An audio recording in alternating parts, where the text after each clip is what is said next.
The next topic we'll be covering is personal protective equipment. So we'll be answering some questions like what is PPE, when is PPE needed, what PPE is necessary, how to wear assigned PPE, when does it not work, and proper care, maintenance, and disposal of PPE. So some of the PPE items available for all volunteers to use are earmuffs and reusable earplugs, disposable earplugs, safety glasses, work gloves, and first aid kits. And now during the coronavirus pandemic, we also have plastic gloves and also masks if you happen to forget one while volunteering. It is your responsibility to keep up with the issued PPE. So if you lose it or damage it, that is your responsibility to replace. If you are volunteering for a task that requires PPE, we do expect you to be using it. And yeah, once again, if it is lost or replaced or damaged, it is your responsibility to replace it. Some of the face and head protection we might have for different projects are a face shield, goggles, welding mask, and hard hat. The face shield is more for chemical usage or trimming in sandy soils, or maybe even using the paint sprayer. So that's probably not something that most volunteers will be using, but it's available if you do need it. It's important to clean it after usage and replace the shield if it becomes scratched enough to obstruct vision.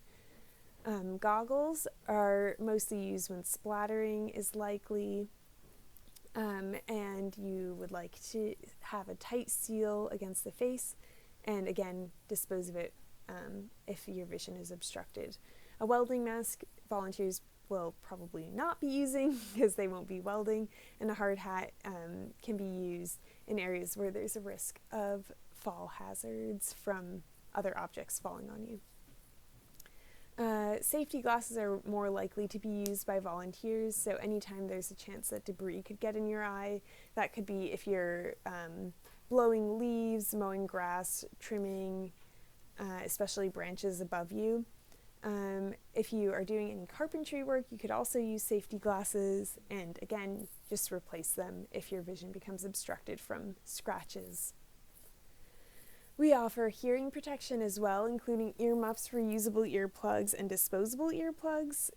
It's mostly up to the user to choose which form of hearing protection they prefer. Anytime a volunteer is exposed to loud noises over an extended period of time where it's loud enough that you need to raise your voice to be heard, then hearing protection is a good idea. This could be for a project like blowing leaves or mowing, or any other time heavy equipment is being used. There's also hand protection. There are a number of different gloves, including latex nitrile, chemical neoprene, leather, or work gloves, and we have them all available depending on what task you are doing. Most likely, volunteers will only be using latex gloves if they're helping with any cleaning or first aid, as well as trash pickup. But if you feel more comfortable wearing gloves during a volunteer task, such as the visitor center or the front office during coronavirus, you're also welcome to wear those gloves. Leather gloves are the other type that volunteers will be encountering most often, and that would be used for doing trail work or anything where they're using a hand tool, and this can prevent cuts and impact like blisters.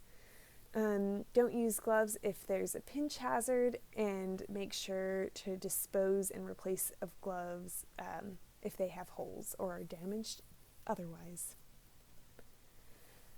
This is probably not something that most volunteers will use, but we do have chemical aprons available. These can be used to protect from splattering material.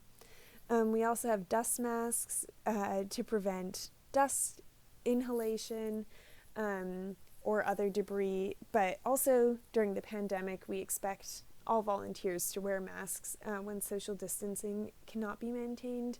and for any indoor volunteer opportunities.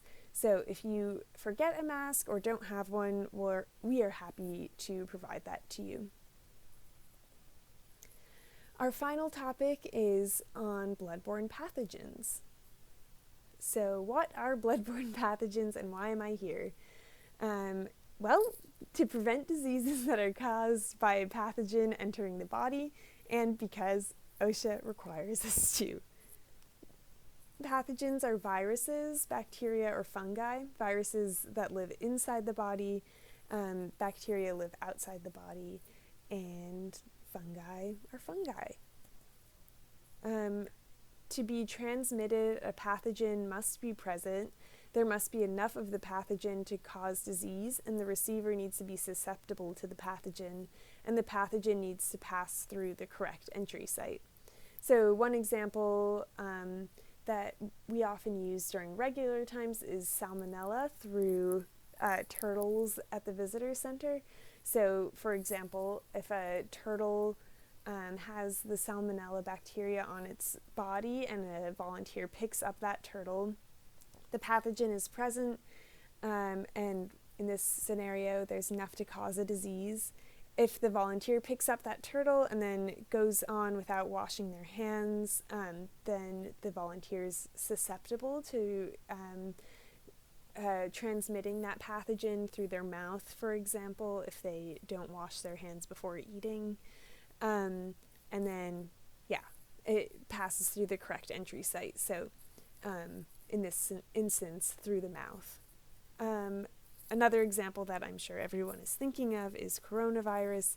So we want to make sure that we limit any of these conditions. So we want to limit the presence of coronavirus as well as the amount, as in hopefully we would have none in the park.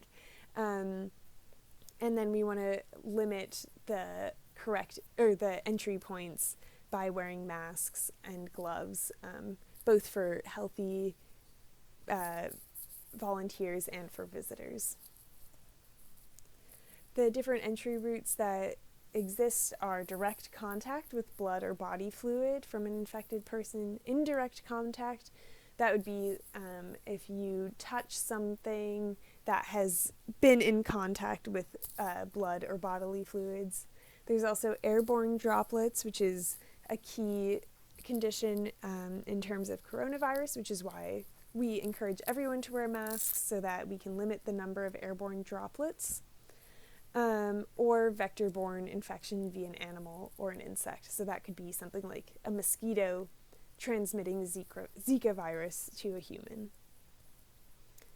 You're at higher risk if you provide emergency first aid, if you're law enforcement, or if your job indirectly exposes you to other potentially infectious materials.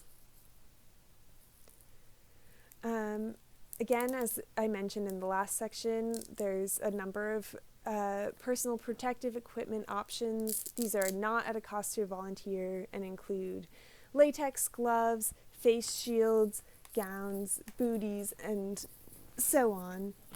Gloves are to be worn when hand contact with blood or other potentially infectious materials is anticipated, and PPE is available in the supply room and the maintenance shop. And it should be provided by the volunteer coordinator if it is a Pocahontas sponsored event. We also have hand washing facilities at the pool, the maintenance shop, the main office, and all public restrooms, so that includes the visitor center and the campground.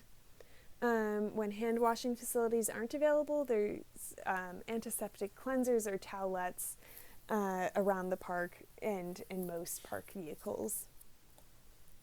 If you have been exposed, we would like you to make sure that all incidents are reported so that we can investigate and document them and make sure that all care is given that is needed to the volunteer. Please report an incident to a supervisor immediately, and they will report it to a law enforcement ranger or staff member. And that's all for bloodborne pathogens.